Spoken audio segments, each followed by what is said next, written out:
Hello and welcome to another episode of the Anime Lounge Short Flights. I'm your host Lance, here to talk about Jujutsu Kaisen episode 45. Amazing episode, chock full of action. Holy crap, things were not slowing down at all. We had Todo fighting, we had Itadori fighting, and Mahito was just taking a beating the entire time. So much fun, and yet so much was going on this. It was hard to keep a lot of it together because things were just happening so fast. So in the very beginning, Mahito is like taking other curses, putting them together, making one big guy. I guess it makes sense. It's a simple concept, but this multi-figured curse that he was sending after Todo was very powerful, but we got to learn that it's also really weak because one punch took it out.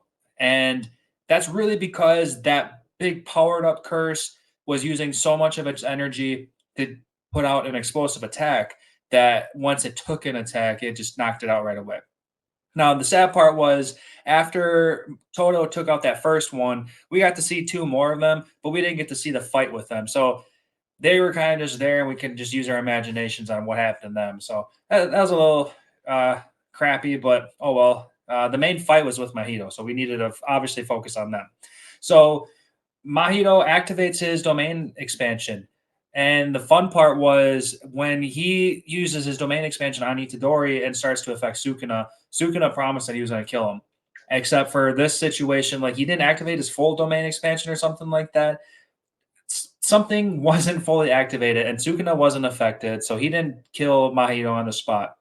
But it was activated enough to the point where he can start to control Todo. And he tried turning his arm into his cursed blob. So Todo had to cut off his arm, and now he's armless, or not armless. I mean, he's from like the elbow down, but still, the point is he can't clap and he can't do that and mess with Mahito's plan by clapping everything around because that's his best defense.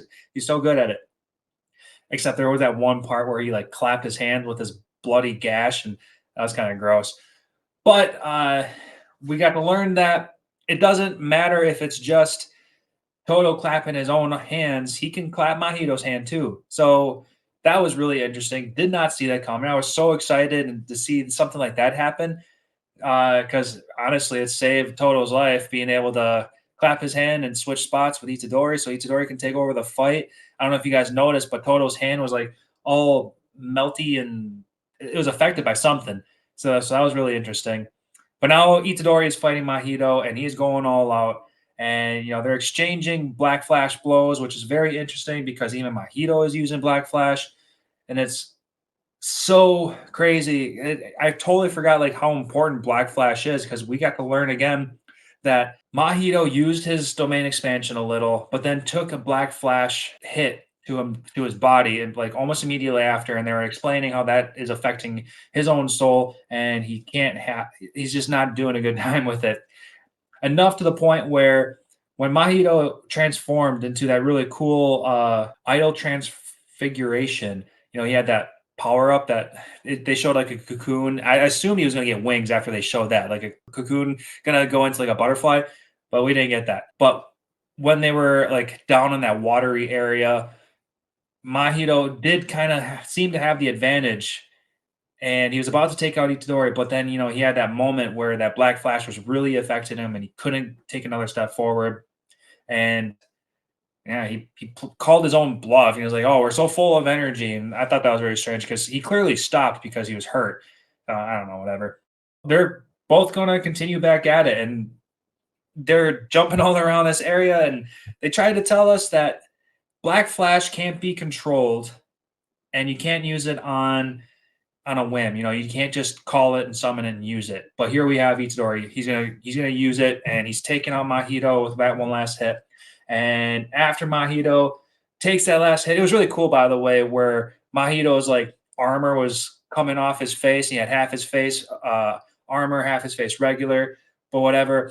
He took the hit. It was a slightly delayed activation, but it was whatever anime logic. It worked. Took a huge blow, took him out. And just when we think that through all this weird animation with Mahito thinking he's in some kind of wintry forest being chased by wolves and he's running away as if he's a rabbit, I don't know. I'm sure there's a lot of poetic stuff that you can throw into that, but we're here for the action. So just as Mahito is just about to get hunted completely, Gato shows up. And Gato asks, should I save you? So now that's going to be the next big question. What do you guys think? Do you think this fake Gato is going to save Mahito? Do you think he's going to like somehow consume him to make himself stronger? Or do you think he's just going to straight up kill him? I think those are like the only kind of three things that I can think of right off the bat.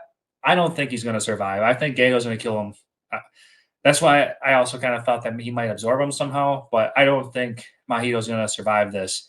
So leave your comments and what you think in any kind of comments because I want to know what you guys think too because you don't know what to expect out of Gato. So I guess we'll see. Well, anyway, can't wait for next episode. Gato's here. I can't wait to see what happens out of him versus Itadori. Shit's going down for real. So can't wait. So I'll leave you guys with that, and I'll catch you guys next week.